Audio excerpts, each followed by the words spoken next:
Ito na nga mga tol, naikabit ko na yung koneksyon ng gulong sa manibela.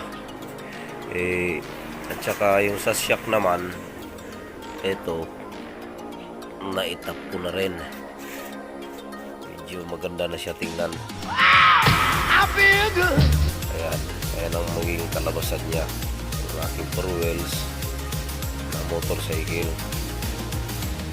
Gumagana na nga pala itong manibela ko.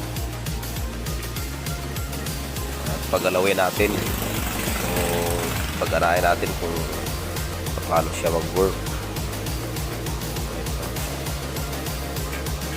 Yun,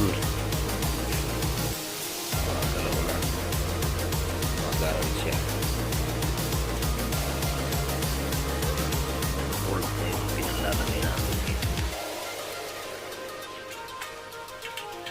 Matibay kung sakaling mabalaho man siya sa putik, hindi agad-agad siya tutupi. Ayan nga pala yun. Yung sagad na siya daw. Sagad na siya. Kaya ganyan lang siya. Likod niya. Ayan.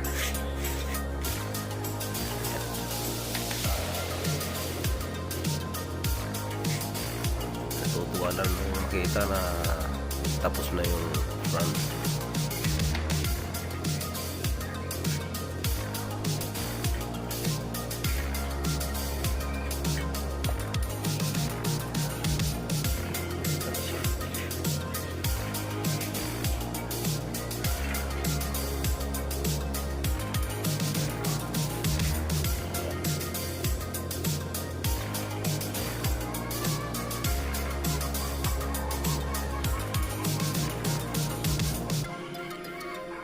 Ito rin palang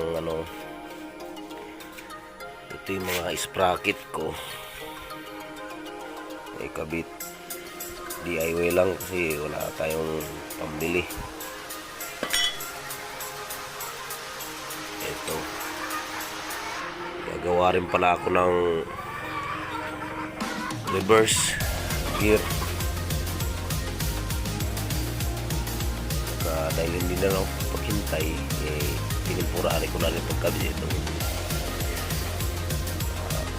gulong niya sa atras. Kahit hindi pa tapos, pinipuraan ko lang na may kabit para makita lang yung tsura niya.